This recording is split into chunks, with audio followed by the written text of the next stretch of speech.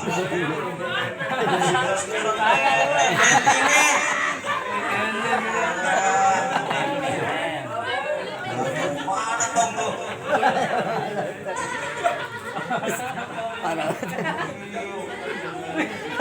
99 ini, Pak. Pulang aja gila.